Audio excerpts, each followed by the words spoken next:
The 15th most common misconception regarding Islam amongst the non-Muslim is that why in Islam 2 women witnesses is equal to 1 witness of man. Isn't this injustice? Why are 2 women witness equal to 1 witness of man?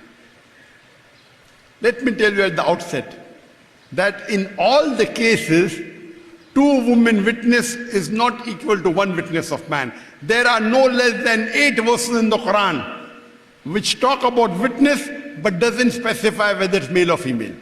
There is one incident in which the Quran does mention that 2 women witness is equal to 1. It's in Surah Baqarah, chapter number 2, verse number 282, which is the longest verse of the Quran.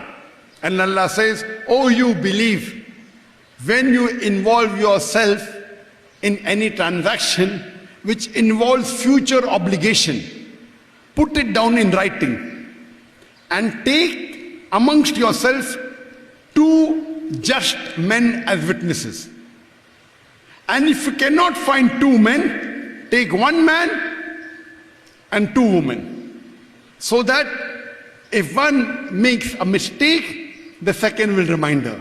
So this is the longest verse of the Quran and is talking about financial transaction. So only in financial transaction Allah says in the Quran, when you involve yourself in a transaction involving future obligation, take for yourself 2 men as witness. If you can't find 2 men, 1 man and 2 women. And many people translate tazil as if she forgets. The real translation does not forget, errs, makes a mistake. So if one makes a mistake, the second will remind her. Because in Islam, the man is supposed to be the bread earner. In Islam, it's the duty of the man to take care of the lodging, boarding, all financial aspects of the woman. So he's supposed to be financially more well versed. There may be some women who may be financial wizard, but those are exception to the case. Generally, still man, it is a financial burden. He is financially more aware. So that's the reason, since he is an expert, Allah says, get 2 men as witness for financial transaction. If you can't find 2, then 1 man and 2 women. You cannot say, I can have 4 women as witnesses, and if 2 women is equal to 1 man, then 4 women is sufficient. No, you cannot. Either 2 men, or 1 man and 2 women. Let me give you an example. If you want to undergo a major surgery, correct? If you want to undergo a major surgery, the best is you take advice from 2 qualified surgeons. Major surgery.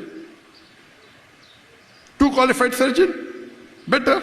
If you can't find 2 qualified surgeon, 1 surgeon and 2 MBBS doctors. That's qualified. Correct? If you can't find, best is 2 qualified surgeon. If you want to undergo a surgery of your colonotomy or some gastrectomy, what do? 2 qualified surgeon, better. Can't find 2, 1 qualified surgeon and 2 MBBS doctors. Best is 2. Similarly here, because the men are more qualified, in witnesses for financial transaction, best is 2 men. If you can't get 2 men, 1 man and 2 women. So in Islam, only in financial transactions are 2 women equal to 1.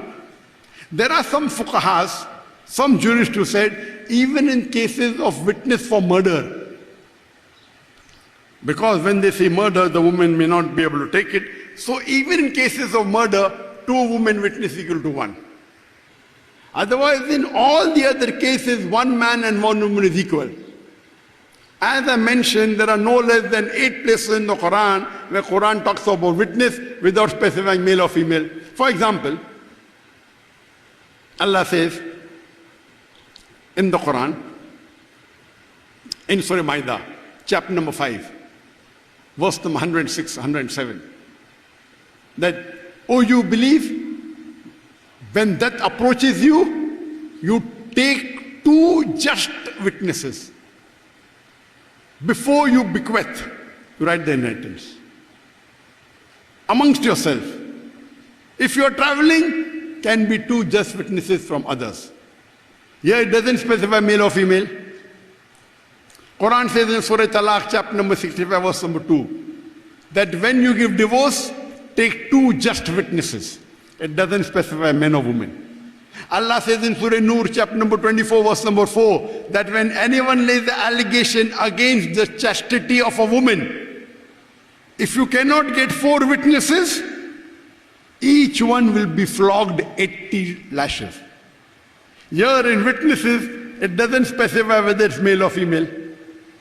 Similarly, if you read in Surah Nisa, chapter 4, verse number 6, Surah Nisa, chapter 4, verse number 15, in Surah Nur, chapter number 24, verse number 8, in Surah Nur, chapter number 24, verse number 13, all these places talk about witnesses without specifying male or female. One verse of the Quran specifically mentions one male witness equal to one female witness. Allah says in Surah Nur, chapter number 24, verse number 6, if a spouse, if anyone lays a charge against the spouse, if you cannot get any evidence, your solitary evidence is sufficient. That means, if a man lays a charge against his wife, and if he cannot get any witnesses, his solitary witness is sufficient. Similarly, if a woman lays a charge against the husband, and you cannot get any witness, her witness alone is sufficient. This proves one witness of man is equal to one witness of woman. So it's a misconception that always 2 women witness equal to 1. No, in certain cases only, mainly in financial transaction, and some fuqaha says even in murder cases. In terms of sighting of moon, in the beginning of Ramadan, 1 witness is required. In the ending of Ramadan, for the Eid al-Fitr, 2 witnesses required. It doesn't make a difference whether it's a man or a woman. So in Islam, generally, 1 man's witness is equal to 1 woman's witness, except in certain cases, like financial transaction or murder, 1 man is equal to 2 women.